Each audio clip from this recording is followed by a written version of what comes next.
ఓం శ్రీమాత్రే నమః. ఛానల్లోకి స్వాగతమండి. వృశ్చిక రాశి వారు నవంబర్ 16-17 తేదీల్లో అనుకోని శుభవార్త అయితే వినబోతున్నారండి. ఈ శుభవార్త కనుక మీరు వినకపోతే నిజంగా మీ అంత దురదృష్టవంతులు మరొకరుండరు అని చెప్పుకోవచ్చు. కానీ దీన్ని మాత్రం మీరు దక్కించుకుంటే నక్కతోక తొక్కినట్లే అని చెప్పి నేనైతే ఖచ్చితంగా 100% చెప్పగలను. ఒక వివాహం కాని స్త్రీ కారణంగా మీ కుటుంబంపై జరిగేది తెలిస్తే నిజంగా మీరు షాక్ అవుతారు. ఈ వీడియో మీ కంటపడింది అంటే పరమేశ్వరుని అనుగ్రహం అనేది మీ యందు ఉంది కాబట్టే ఈ వీడియో కంటపడింది అని చెప్పి భావించి వీడియోని చివరి వరకు చూసే ప్రయత్నం చేయండి. కింద ఓం నమః శివాయ అని చెప్పి కామెంట్ చేయండి.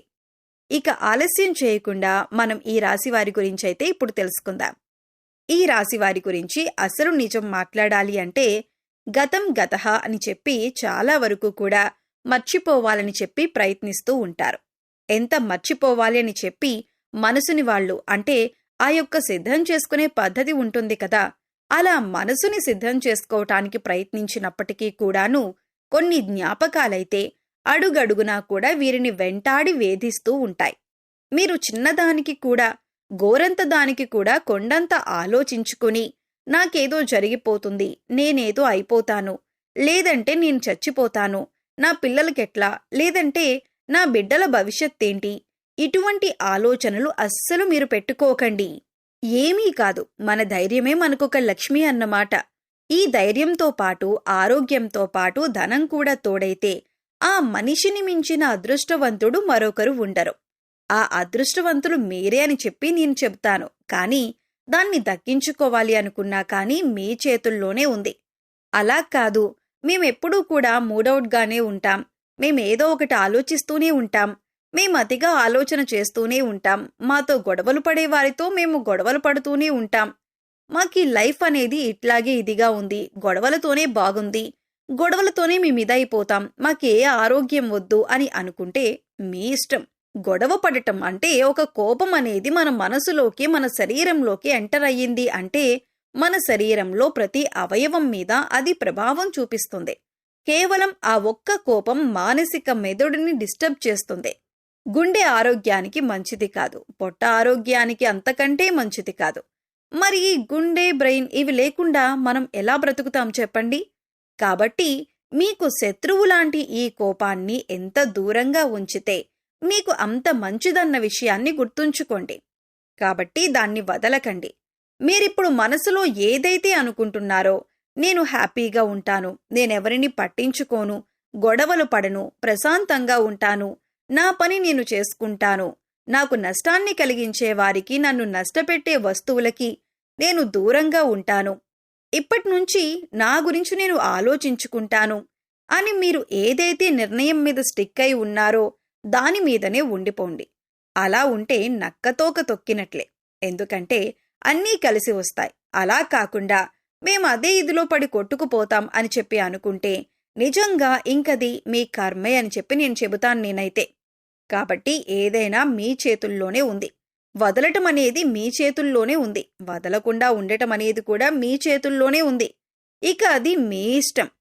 ఇక మీ కుటుంబంపై ఒక పెళ్లి కాని స్త్రీ కన్ను పడిందండి.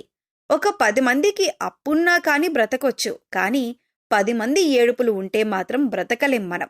నరదృష్టి అంత ప్రమాదకరమైనదన్నమాట. కాబట్టి ఆ స్త్రీ ఎవరు అని అంటే కనుక మీ యొక్క రక్త సంబంధం కాదు, మీ యొక్క బంధువుల్లోనే ఒక పెళ్లి కాని అమ్మాయి, కాకపోతే పెళ్లి వయసుకు వచ్చిన అమ్మాయి. 22, 23, 25 వరకు ఉంటాయి అమ్మాయికి వయసు.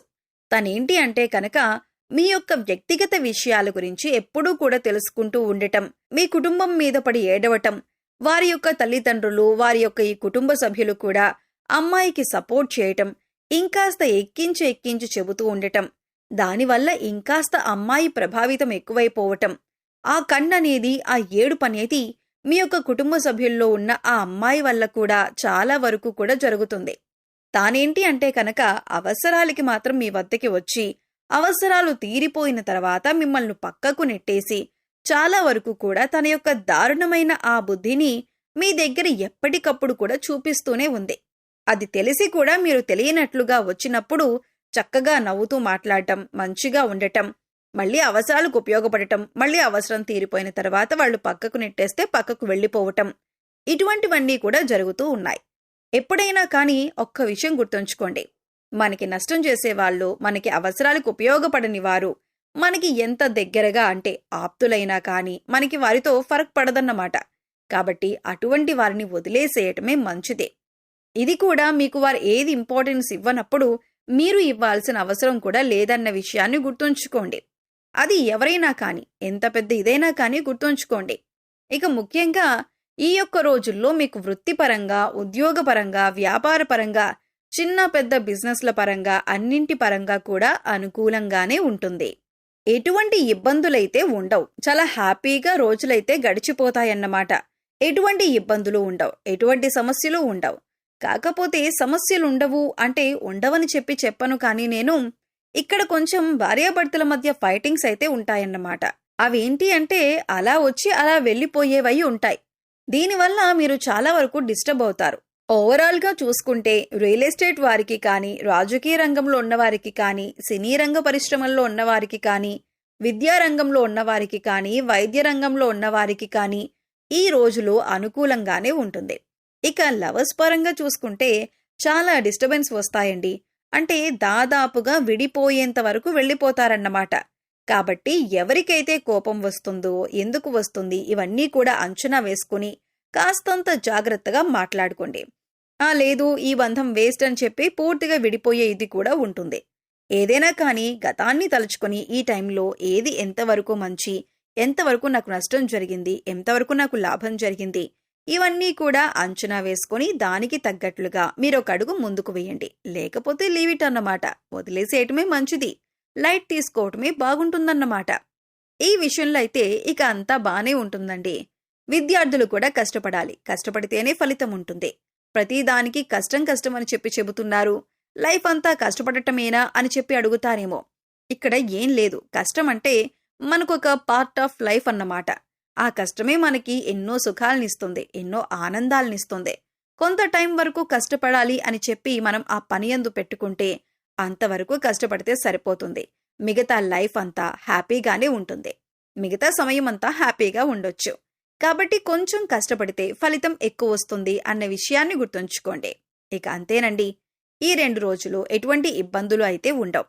నరదృష్టి దూరం చేసుకునే ప్రయత్నాలు చేయండి. నేను చాలా వీడియోస్లో చెప్పాను ఎలా దూరం చేసుకోవాలి అనేది. ఇక ఈ రోజు కూడా ముఖ్యంగా అంటే ఈ కార్తీక మాసంలో ముఖ్యంగా శివుడికి ఒక్క రోజైనా కానీ అభిషేకం చేసే ప్రయత్నం చేయండి. దానివల్ల చాలా వరకు కర్మదోషాలు, జాతక దోషాలు, ఏలినాటి శని దోషాలు అన్నీ కూడా క్లియర్ అయిపోతాయి.